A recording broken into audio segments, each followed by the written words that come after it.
दोस्तों चैनल पे पहली बार विजिट कर रहे हैं तो चैनल को सब्सक्राइब करने के साथ साथ बेल आइकन को प्रेस करना ना भूलें। दोस्तों पर्यावरण अध्ययन यानी ईवीएस का ये प्राइमरी सेक्शन का 8वां वीडियो लेक्चर है जो आपका दोस्तों प्रीवियस ईयर से है। और दोस्तों आप जानते हैं कि आप सभी जानते ही हैं कि सीटेट एग्जाम के लिए पर्यावरण अध्ययन यानी ईवीएस कितने ज्यादा महत्वपूर्ण होता है। तो दोस्तों मैक्सिमम क्वेश्चन आपके प्रीवियस ईयर से फंसते हैं, इसीलिए दोस्तों ये सीरीज चला रहा है। तो उसमें दोस्तों ये 8वां वीडियो लेक्चर है। ठीक है, ज्यादा देर न करते हुए सीधे चलते हम लोग प्रश्न की ओर। ठीक है, वीडियो अच्छा लगेगा दोस्तों तो वीडियो को लाइक करिएगा या अपने दोस्तों में शेयर भी करिएगा। पहला क्वेश्चन देखिए क्या कह रहा है। अल बरूनी जिस देश से आया था उसका नाम क्या था? ए बांग्लादेश, बी उज्बेकिस्तान, सी ओमान, डी अफगानिस्तान। बताना दोस्तों राइट आंसर कौन सा होगा। तो दोस्तों इस क्वेश्चन के लिए आपका बी ऑप्शन बिल्कुल राइट होगा। दोस्तों अल बरूनी उज्बेकिस्तान से आया था। ठीक है, ठीक है दोस्तों, और इसने भारत के इतिहास पर एक किताब लिखी थी जो जिसका नाम तारीख हिंद लिखा गया था। ठीक है, जिसका नाम जो रखा गया था वो था तारीख हिंद। ठीक है, तो इस हिसाब से बी ऑप्शन आपका इस क्वेश्चन के बिल्कुल राइट ऑप्शन में आएगा। चलते हैं अगले क्वेश्चन की ओर। दूसरा क्वेश्चन देखिए तो क्या कह रहा है। कांसा ब्रांच के विषय में जिसका उपयोग गोलकुंडा के किले में मिली तोप में किया गया था उसके लिए सही कथन चुनिए। ए कांसा तांबा यानी कॉपर तथा जस्ता यानी जिंक की मिश्र धातु है। बी कांसा तांबा कॉपर तथा टिन की मिश्र धातु है। सी कांसा तांबा तथा प्लेटिनम की मिश्र धातु है। डी कांसा एक तत्व है। बताना दोस्तों राइट आंसर कौन सा होगा। दोस्तों इस क्वेश्चन के लिए आपका बी ऑप्शन बिल्कुल राइट होगा। ठीक है, ठीक है दोस्तों, दोस्तों कांसा जो है तांबा यानी कॉपर तथा टिन की मिश्र धातु है। ठीक है, इस हिसाब से बी ऑप्शन आपका इस क्वेश्चन के बिल्कुल राइट ऑप्शन में आएगा। ठीक है, चलते हैं नेक्स्ट क्वेश्चन की ओर। तीसरा क्वेश्चन देखिए। एक ही तरह की फसल बार बार उगाने और बहुत से रसायनों के उपयोग करने में मृदा ए बंजर हो जाती है, बी किसी विशेष फसल के लिए उपयोगी बन जाती है, सी सिंचाई के लिए उपयुक्त बन जाती है, डी उर्वर यानी उपजाऊ बन जाती है। बताना दोस्तों राइट आंसर कौन सा होगा। तो दोस्तों इस क्वेश्चन के लिए आपका ए ऑप्शन बिल्कुल राइट होगा। दोस्तों एक ही तरह की फसल बार बार उगाने से और बहुत से रसायनों के उपयोग से मृदा जो है वो बंजर हो जाती है, क्योंकि एक ही तरह का फसल तथा अधिक रसायन के उपयोग में मृदा की उर्वरकता जो होती है वो खत्म हो जाती है। ठीक है, इस हिसाब से ए ऑप्शन आपका इस क्वेश्चन के बिल्कुल राइट ऑप्शन में आएगा। ठीक है, चलते हैं अगले क्वेश्चन की ओर। चौथा क्वेश्चन देखिए। निम्नलिखित में से लेह और लद्दाख के मकानों की विशेषताएं चुनिए।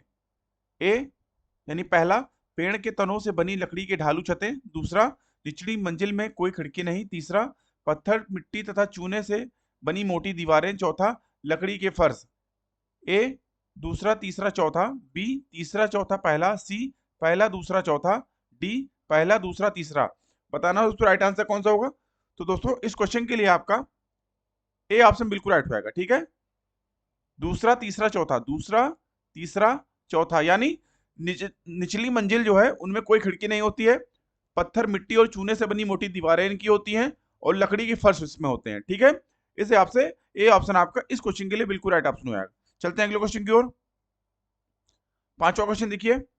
तरुण भारत संघ नामक समूह संबंधित है। ए विशेष रूप से सक्षम बच्चों को सिखाने में मदद करने में, बी स्कूलों में दोपहर का पका हुआ भोजन उपलब्ध कराने से, सी आर्थिक रूप से कमजोर वर्गों के बच्चों के लिए निःशुल्क कोचिंग कक्षाएं चलवाने से, या डी पुरानी झीलें पुनर्निर्मित करने से। बताना दोस्तों राइट आंसर कौन सा होगा। तो दोस्तों इस क्वेश्चन के लिए आपका डी ऑप्शन बिल्कुल राइट होगा। दोस्तों तरुण भारत संघ जो है उसको टीबीएस यानी भारत की एक ऐसी अशासकीय संस्था है जो लोगों को वन एवं जल के संरक्षण के मुद्दे पर जागरूक करने के लिए काम कर रही है। दोस्तों अतः तरुण भारत संघ नामक समूह पुरानी झीलें जो होती हैं उनको पुनर्निर्मित करने से संबंधित है। ठीक है, इस हिसाब से डी ऑप्शन आपका इस क्वेश्चन के बिल्कुल राइट ऑप्शन होगा। ठीक है, चलते हैं अगले क्वेश्चन की ओर। छठा क्वेश्चन देखिए। सांपों के संदर्भ में सही कथन चुनिए। पहला हमारे देश में केवल 4 तरह के जहरीले सांप पाए जाते हैं। दूसरा नाग कोबरा जहरीले सांपों का एक प्रकार है। तीसरा जहरीले सांप के 4 खोखले दांत होते हैं। जब सांप किसी व्यक्ति को काटता है तो जहर इन खोखले दांतों से उसके शरीर में चला जाता है। चौथा सांप के कांटे की दवाई सांप के जहर से ही बनाई जाती है। ऑप्शन देखिए। ए दूसरा तीसरा व चौथा, बी तीसरा चौथा व पहला, सी दूसरा पहला व तीसरा, डी पहला दूसरा चौथा। बताना दोस्तों राइट आंसर कौन सा होगा। तो दोस्तों इस क्वेश्चन के लिए आपका सी ऑप्शन बिल्कुल राइट होगा। ठीक है दोस्तों, दूसरा पहला और तीसरा, दूसरा पहला व तीसरा यानी हमारे देश में केवल 4 तरह के जहरीले सांप पाए जाते हैं। दूसरा, नाग कोबरा जहरीले सांपों का एक प्रकार है। और तीसरा, जहरीले सांप के 4 खोखले दांत होते हैं। जब सांप किसी व्यक्ति को काटता है तो जहर इन खोखले दांतों में उसके शरीर में चला जाता है। ठीक है, इस हिसाब से इसमें दोस्तों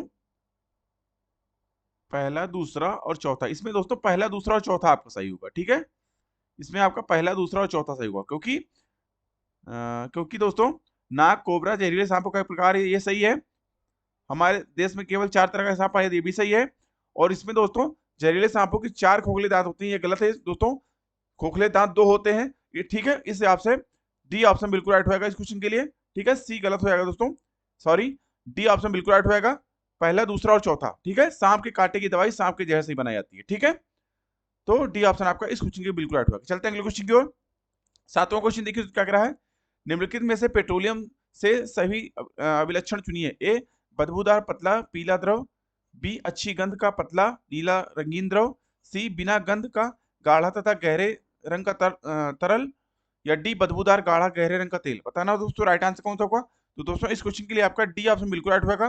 दोस्तों पेट्रोलियम एक अत्यधिक उपयोगी पदार्थ है जो एक ईंधन के रूप में इस्तेमाल होता है दोस्तों, जिसका उपयोग दैनिक जीवन में बहुत अधिक होता है। इसका निर्माण कोयले की तरह वनस्पतियों की पृथ्वी के नीचे दबने तथा कालांतर में उसके ऊपर उच्च दाब तथा ताप के आपतन के कारण हुआ है। दोस्तों प्राकृतिक रूप से पाए जाने वाले पेट्रोलियम को अपरिष्कृत तेल यानी क्रूड ऑयल भी कहते हैं। दोस्तों यह काले रंग का गाढ़ा द्रव होता है। दोस्तों पेट्रोलियम के सही अवलक्षण बदबूदार गाढ़ा गहरे रंग का तेल होता है। इस हिसाब से डी ऑप्शन आपका इस क्वेश्चन के बिल्कुल राइट ऑप्शन होगा। ठीक है, चलते हैं अगले क्वेश्चन की ओर। 8वां क्वेश्चन देखिए, निम्नलिखित में से रोगों का वह समूह चुनिए जो मच्छरों से फैलता है। A, malaria chikungunya, B, dengue malaria chikungunya, C, malaria हैजा मियादी बुखार, डी, मलेरिया डेंगू हैजा। बताना दोस्तों राइट आंसर कौन सा होगा। तो दोस्तों इस क्वेश्चन के लिए आपका बी ऑप्शन बिल्कुल राइट होगा। ठीक है, दोस्तों मच्छरों से फैलने वाले रोगों में डेंगू मलेरिया चिकनगुनिया यानी डेंगू एक उष्णकटिबंधीय रोग है जो एडीज इंटिपिटी मच्छरों के काटने से होता है। दोस्तों मलेरिया एक वाहक जनित संक्रामक रोग है जो प्रोटोजोआ परजीवी द्वारा फैलता है। दोस्तों चिकनगुनिया जो होता है वो चिकनगुनिया लंबे समय तक चलने वाले जोड़ों के दर्द के रूप में एक समस्या है जो लोगों को होती है। इस रोग का उग्र चरण तो मात्र 2 से 5 दिन के लिए ही चलता है, लेकिन जोड़ों का दर्द दोस्तों लंबे समय तक होता है एवं यह एक एडिस मच्छर के काटने से होता है। इस हिसाब से बी ऑप्शन आपका इस क्वेश्चन के बिल्कुल राइट ऑप्शन है। ठीक है, डेंगू मलेरिया चिकनगुनिया। चलते हैं अगले क्वेश्चन की ओर। 9वां क्वेश्चन देखिए, मधुबनी चित्रों को बनाने के लिए चित्रकारों द्वारा उपयोग किए जाने वाले रंग होते हैं। ए, अति उत्तम गुणवत्ता के फाइबर पेंट, बी, सोने चांदी को घोलकर बनाए गए पेंट, सी, पिसे हुए चावल के रंगीन घोल, डी, विशेष प्रकार से बने पोस्टर रंग। बताना उसको राइट आंसर कौन सा होगा।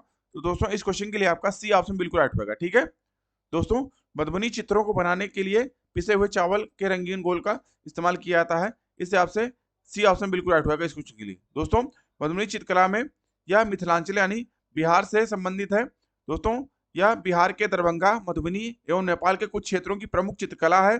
दोस्तों इसके रंगों को बनाने के लिए घरेलू चीजें जैसे हल्दी, केले के पत्ते, पीपल की छाल, ठीक है, फूलों का रस आदि इस्तेमाल करके एवं पिसे हुए चावल आदि इस्तेमाल करके यह पेंटिंग बनाई जाती है। इस हिसाब से सी ऑप्शन आपका इस क्वेश्चन के बिल्कुल राइट ऑप्शन होगा। चलते हैं अगले क्वेश्चन की ओर। 10th क्वेश्चन देखिए, घर्षण के विषय में चर्चा करते समय एक शिक्षिका ने इस संकल्पना की व्याख्या करते हुए बताया, बहुत से उदाहरण दिए, इनमें से कुछ ऐसे उदाहरण हैं जिनमें घर्षण हमारे दैनिक जीवन में उपयोगी है। उस शिक्षिका ने कक्षा में दिए जो नीचे दिए गए हैं। पहला, हम पेन की नोक और कागज के बीच घर्षण होने के कारण ही लिख पाते हैं। दूसरा, हम फर्श पर हमारे पैरों और फर्श के बीच घर्षण के कारण चल पाते हैं। तीसरा, ऊर्ध्वाधर ऊपर फेंकी गई कोई गेंद घर्षण के कारण ही हमारे पास वापस लौटती है। चौथा, घर्षण के कारण ही हम किसी गतिशील वाहन को ब्रेक लगाकर रोकते हैं। A, B C D, B C D A, C D A B या डी ए बी सी। बताना उसको राइट आंसर कौन सा होगा। तो दोस्तों इस क्वेश्चन के लिए आपका सी ऑप्शन बिल्कुल राइट होगा दोस्तों। ठीक है, यानी डी ए बी यानी चौथा, पहला और दूसरा। ठीक है, घर्षण के कारण ही हम किसी गतिशील वाहन को ब्रेक लगाकर रोकते हैं। हम फर्श पर हमारे पैरों और फर्श के बीच घर्षण के कारण ही चल पाते हैं। और पहला, हम पेन की नोक और कागज के बीच घर्षण होने के कारण ही लिख पाते हैं। इस हिसाब से सी ऑप्शन आपका इस क्वेश्चन के बिल्कुल राइट ऑप्शन होगा। चलते हैं अगले क्वेश्चन की ओर। 11वां क्वेश्चन देखिए, एक पश्मीना शाल लगभग साधारण स्वेटरों के बराबर गर्म होती है तथा एक साधारण पश्मीना शाल को बुनने हेतु घंटों का समय लगता है। ए 6 स्वेटरों के बराबर एवं 250 घंटे, बी 6 स्वेटरों के बराबर 200 घंटे, सी 10 स्वेटरों के बराबर 250 घंटे, या डी 10 स्वेटरों के बराबर 200 घंटे। बताना दोस्तों राइट आंसर कौन सा होगा। तो दोस्तों इस क्वेश्चन के लिए आपका दोस्तों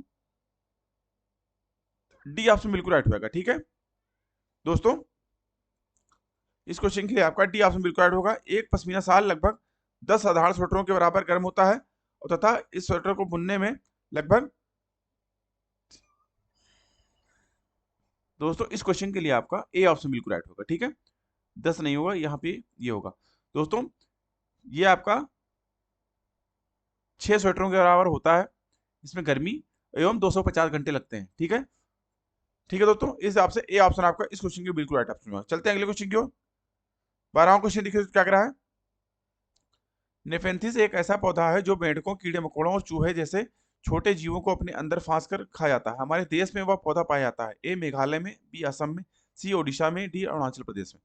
बताना दोस्तों राइट आंसर कौन सा होगा। तो दोस्तों इस क्वेश्चन के लिए आपका ए ऑप्शन बिल्कुल राइट होगा। ठीक है, मेघालय में। ठीक है दोस्तों, नेपेंथिस एक ऐसा पौधा है जो मेंढकों, कीड़े मकोड़ों, चूहों जैसे छोटे जीवों को अपने अंदर फंसाकर खा जाता है। यह मेघालय राज्य में पाया जाता है। ठीक है, चलते हैं अगले क्वेश्चन की ओर। 13वां क्वेश्चन देखिए, उसे चुनिए जो अन्यों से भिन्न है। ए पैराफिन मोम, बी ग्रीस, सी कोयला, डी पेट्रोल। बताना दोस्तों राइट आंसर कौन सा होगा। दोस्तों इस क्वेश्चन के लिए आपका सी ऑप्शन बिल्कुल राइट होगा। दोस्तों कोयला एक अन्य तीनों से भिन्न है। पैराफिन मोम, ग्रीस एवं पेट्रोल पेट्रोलियम के उत्पाद हैं, जबकि कोयला पेट्रोलियम से नहीं बनाया जाता। ठीक है, नहीं पाया जाता। ठीक है, इस हिसाब से सी ऑप्शन आपका इस क्वेश्चन के बिल्कुल राइट होगा।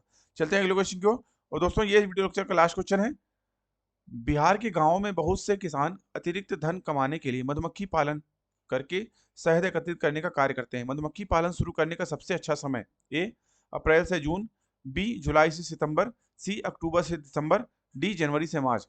बताना दोस्तों राइट आंसर कौन सा होगा। तो दोस्तों इस क्वेश्चन के लिए आपका सी ऑप्शन बिल्कुल राइट होगा। ठीक है दोस्तों, बिहार के गांवों में बहुत से किसान अतिरिक्त धन कमाने के लिए मधुमक्खी पालन के करके शहद एकत्रित करके अच्छा धन कमाते हैं। दोस्तों मधुमक्खी पालन करने का सबसे अच्छा समय अक्टूबर से दिसंबर तक का होता है। ठीक है, इस हिसाब से सी ऑप्शन आपका इस क्वेश्चन के बिल्कुल राइट होगा। ठीक है, ठीक है दोस्तों, तो दोस्तों अभी के लिए इतना ही। आशा करता हूँ आपको वीडियो अच्छा लगा होगा। दोस्तों वीडियो अच्छा लगा हो तो वीडियो को लाइक करिए एवं आपने अगर अभी तक हमारे चैनल को सब्सक्राइब नहीं किया है तो प्लीज़ हमारे चैनल को सब्सक्राइब करिए, बेल आइकन भी ऑन कर लीजिए, जिससे हमारे चैनल पर आने वाले सभी प्रकार की वीडियोस की नोटिफिकेशन आपको टाइमली मिलते रहे। अभी की वीडियो को देखने के लिए आप सभी का बहुत बहुत धन्यवाद। मिलते हैं दोस्तों नेक्स्ट वीडियो लेक्चर में, तब तक के लिए थैंक यू, जय हिंद।